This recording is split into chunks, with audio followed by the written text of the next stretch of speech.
Good evening and welcome to State of Business on Art Television. I am Tamiru Nimsat. Let's have a look at the headlines. President hails economic turnaround at highway launch. Sri Lanka secures another Japanese grant.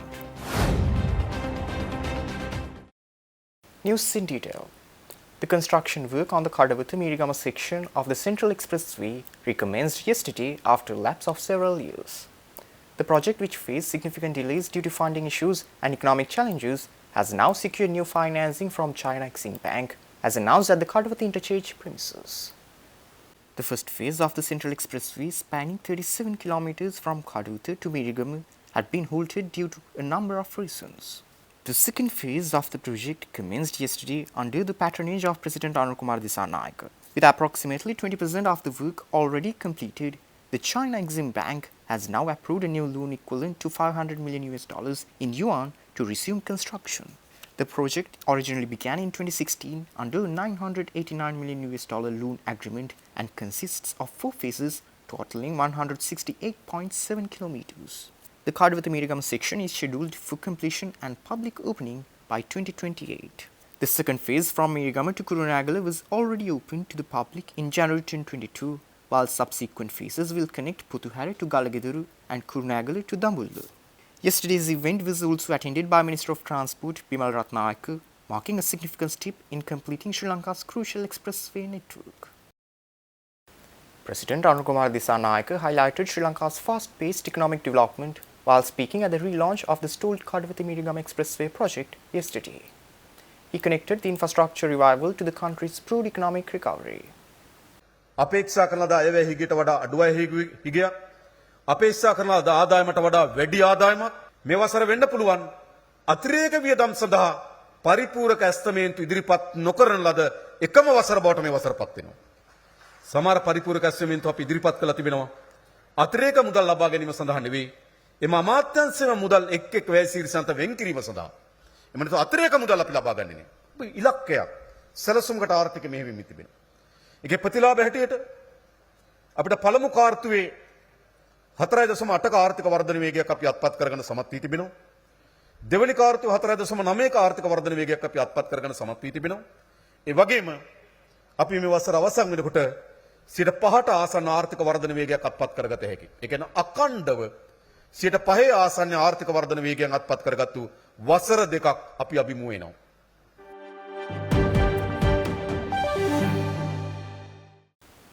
The government of Japan has agreed to provide grants totaling 963 million yen for 2 key projects in Sri Lanka.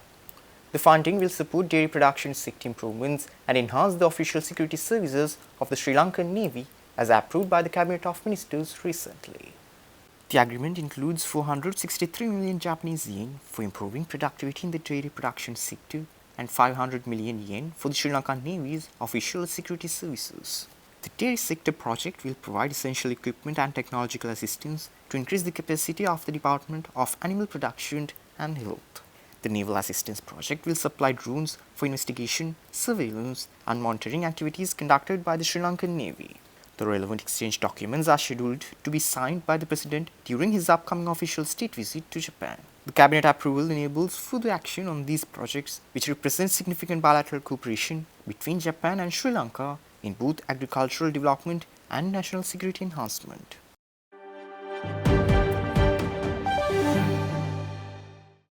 Stay tuned. We will return after this short commercial break.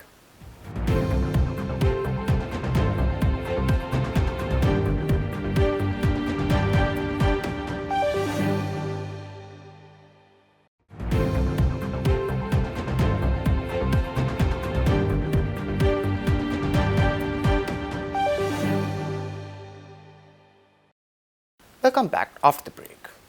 Sri Lanka has become a state party to the United Nations Convention on the Conservation and Sustainable Use of Marine Biological Diversity of Areas Beyond National Jurisdiction.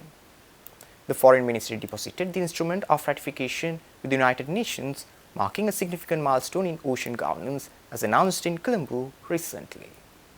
The ratification of the BBNG agreement represents another achievement in Sri Lanka's continued legacy of leadership in international maritime governance building on its role in developing the 1982 United Nations Convention on the Law of the Sea. As a developing country, Sri Lanka views the agreement's implementation as crucial for enhancing conservation and sustainable use of marine biodiversity beyond national jurisdiction. The agreement provides Sri Lanka with opportunities to benefit from fair and equitable sharing of marine genetic resources and digital sequence information from areas beyond national waters. It also prioritizes capacity building and transfer of marine technology, empowering developing nations like Sri Lanka to enhance their capabilities in marine biodiversity conservation. Additionally, the agreement enables collective international efforts to protect biodiversity, build climate resilience, and advance sustainable development goals through coordinated ocean governance.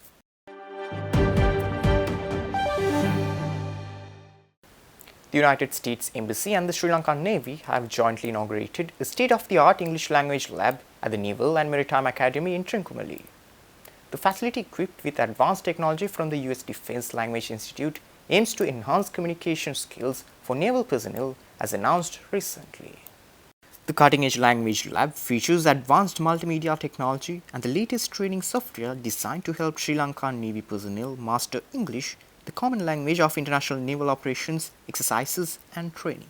The project originated from a request by the Sri Lankan Navy in 2020 and represents the persistent collaboration between the two nations through various challenges. The facility was inaugurated by Lieutenant Colonel Matthew House, senior defense official at the US Embassy, along with Rear Admiral Dhammika Wijewardena, Director General for Training of the Sri Lankan Navy, and Commodore Dinesh Bandaru, Commandant of the Naval and Maritime Academy.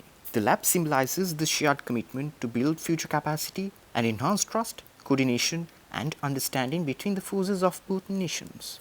This initiative demonstrates how US-Sri Lanka defense ties extend beyond hardware to focus on developing future leaders and strengthening regional security partnerships.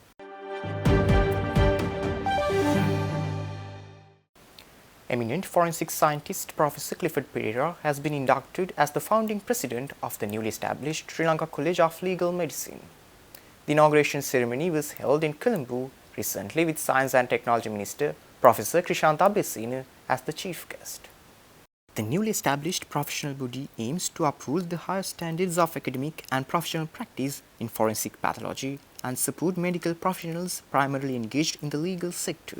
The inauguration ceremony featured a keynote address by renowned neurologist Dr. Daniel Duplessis and was attended by President's Additional Secretary Russell Aponsu, Research and Development Institute's Director Professor Athula Sumatipala, along with council members, doctors, government officials, academics, and other distinguished guests.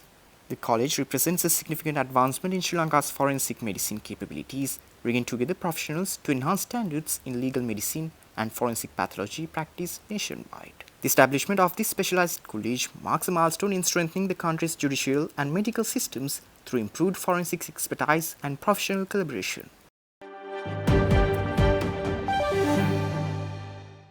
Stay tuned for stock update.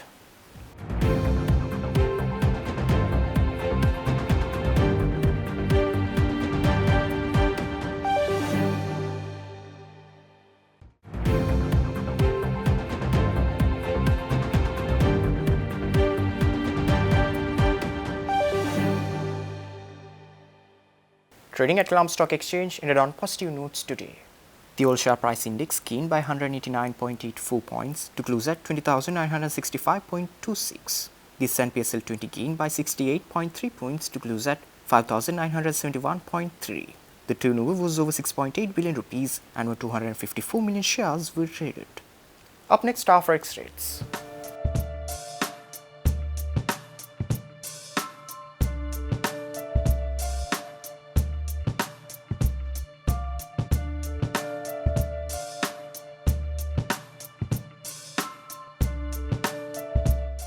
That's all our news for today. For this and more, subscribe to our channel on YouTube and follow us on Facebook. Take care and good night.